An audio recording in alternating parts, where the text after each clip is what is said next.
초대교회가 갑자기 성장을 했어요. 사람이 굉장히 많아졌죠. 성경에 언급되어 있는, 2번에 걸쳐서 언급되어 있는 숫자만 해도 10,000명이 넘습니다.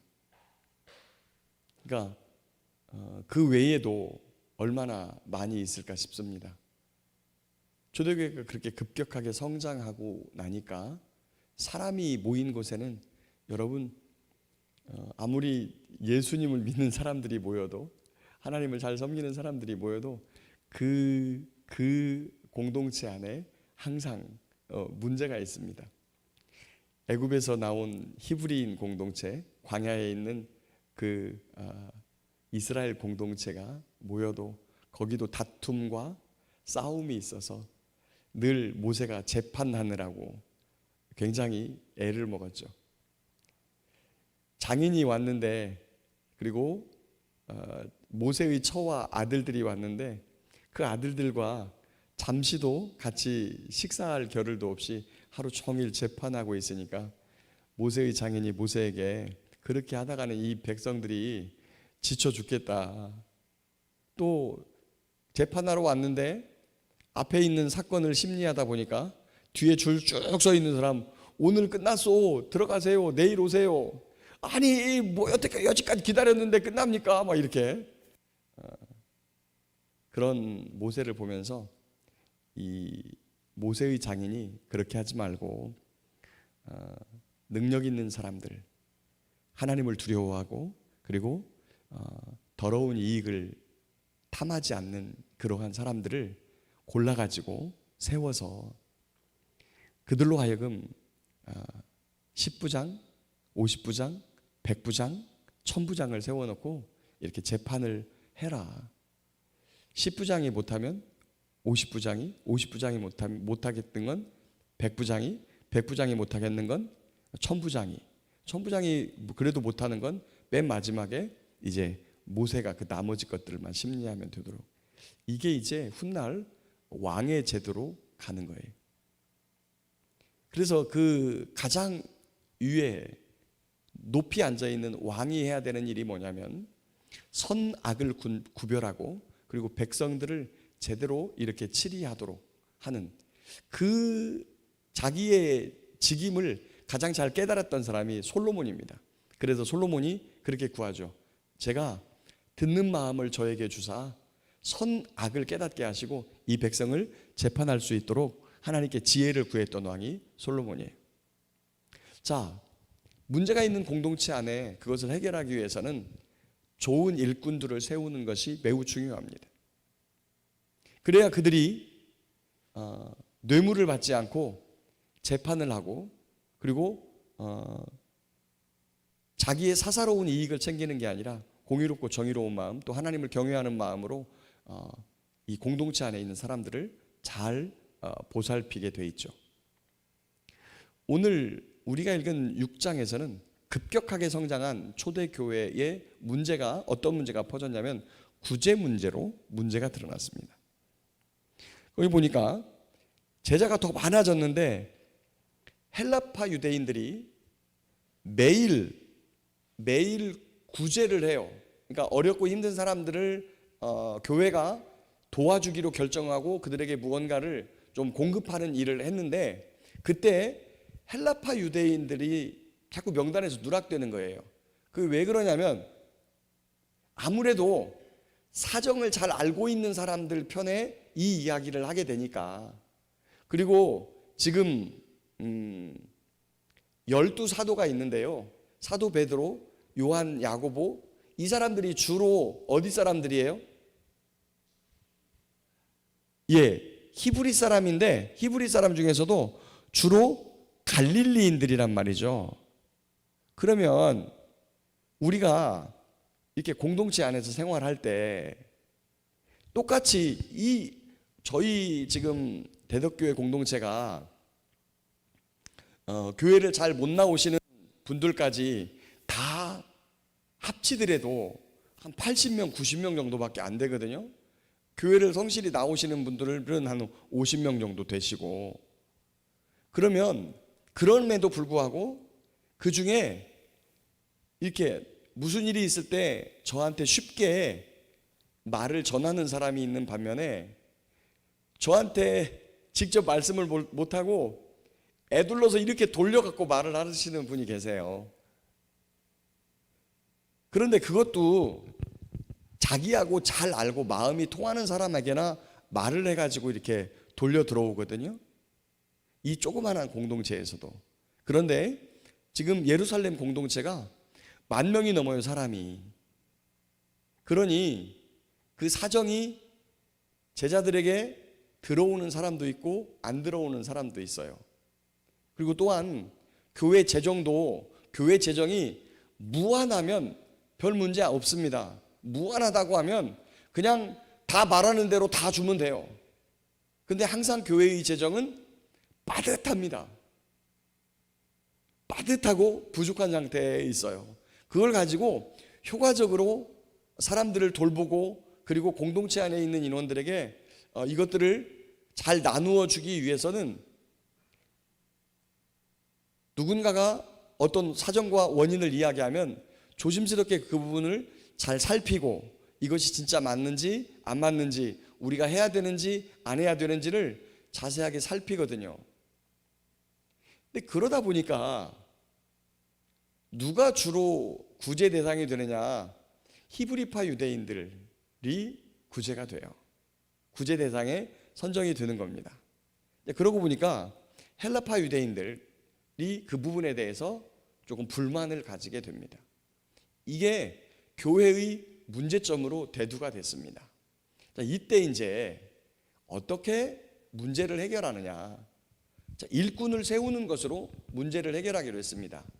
어떤 일꾼을 세우느냐? 사도들이 우리가 말씀 전하는 거 이거를 제쳐놓고 매일 그 12명이 상위 포지션이 돼서 10,000명 정도를 돌봐야 되니 10,000명 이상을 돌봐야 되니까 굉장히 많죠.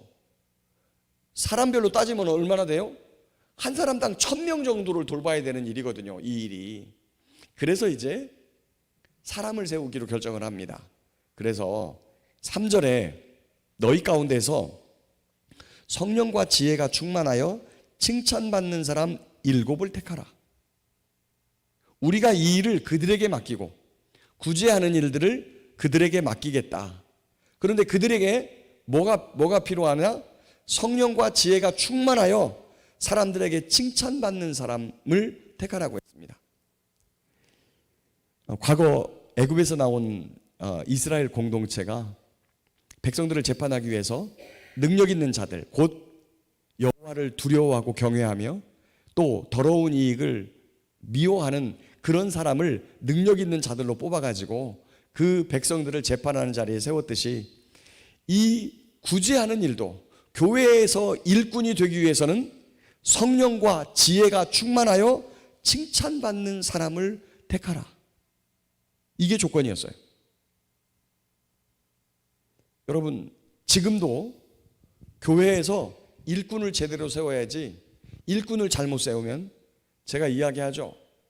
제가 저희 교단 교회 중에 홍천에 있는 교회를 제가 여러 번 소개한 적이 있습니다. 그 교회 가서 그 마을, 저희 노회에 계신 목사님이 그 교회 목사님을 알아가지고 홍천에까지 가서 전도를 했어요.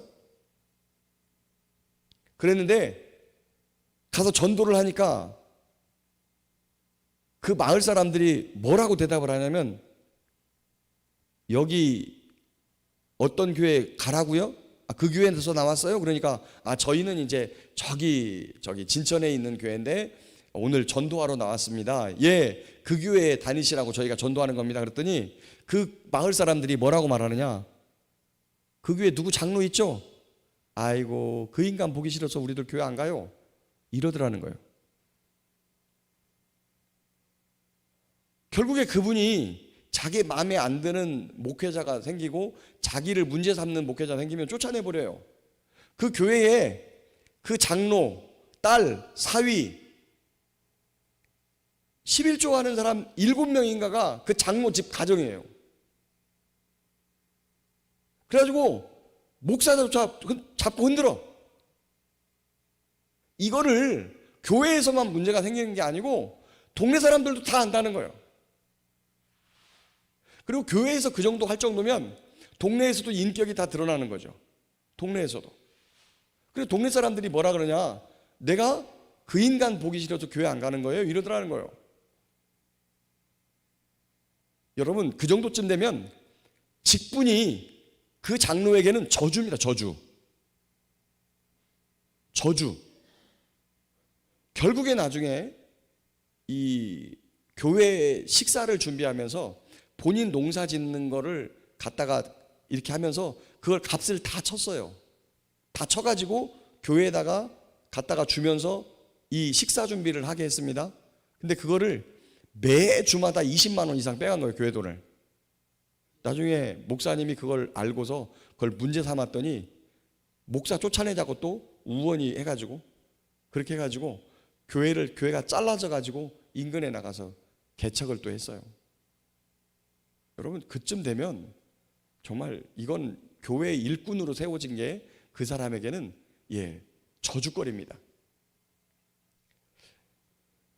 성령과 지혜가 충만하여 하나님 나라를 늘 갈망하고 그리고 사람들에게 칭찬받는 사람을 택했어요.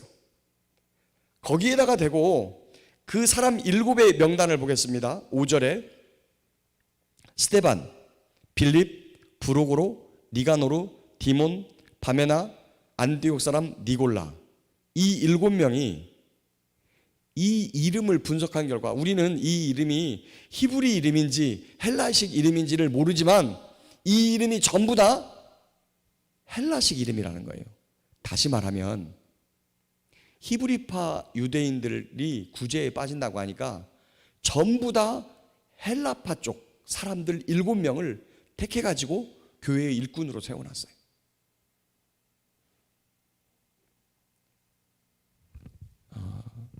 어떤 분이 그런 말을 해요.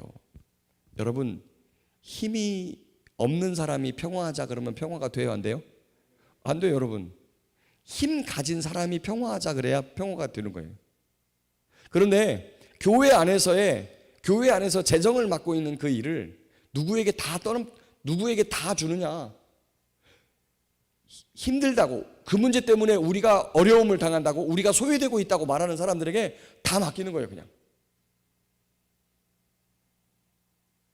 돈 관리하는 것이 무슨 하나님 나라를 이루는 게 아니니까. 그런데 우리가 흔히 이분들을 그래서 무엇라고 표현을 하느냐? 집사라고 표현을 합니다. 그런데 성경 원어에는요, 집사라는 단어가 없습니다. 나중에 사도행전 저 뒤에 가면 7집사 중에 하나인, 근데 그 본문이 원래 7명 중에 하나인 이렇게 돼 있어요. 집사가 아니에요. 그분들이 했던 일을 보면 거기 스데반이 했던 일을 보시겠습니다. 8절에 보니까 스데반이 은혜와 권능이 충만하여 큰 기사와 표적을 민간에 행하는 사람이에요. 심지어 15절에 보니까 스데반의 얼굴을 주목하니까 얼굴이 천사와 같더라. 물론 이분들의 이름이 간혹 가다가 언급되지만 그분들을 사도로 칭하는 부분이 없어요. 훗날 바나바와 사도 바울은 이 누가복음에서 그들이 교회가 사도로 세웠다는 이 부분을 인정하면서 사도 바울과 바나바라고 하는 호칭이 나오는데, 다른 분들은 물론 그런 부분은 없어요. 그런 부분은 없지만 이들이 했던 일들을 보시면 12사도가 했던 일과 전혀 다르지 않습니다. 12사도가 했던 성령의 권능이 전혀 적게 나타나지 않았어요. 이 중에 또 대표적인 분 한 분이 빌립이시죠. 빌립에게 임하셨던 성령의 능력, 그리고 그와 함께 하셨던 하나님의 권능이 숨없이 많은 표적과 기사, 그리고 이적을 행하고 하나님의 말씀을 전했던 사도들과 동일하게, 그리고 훗날 교회를 개척해서 지역을 책임지고, 사마리아 지역을 책임지고 하나님의 복음을 전했던 분들이 바로 이분들입니다. 어느 때 이 일꾼들이 세워지게 됐죠? 교회가 문제가 드러났을 때 이 일꾼들을 세우게 됐어요. 여러분, 문제는요, 그냥 그 문제일 뿐이에요. 문제를 지혜롭게 잘 해결하고 그 하나님께서 세우신 사람들, 하나님의 사람들을 적시적소에 잘 배정을 하게 되면 어떤 일들이 벌어집니까?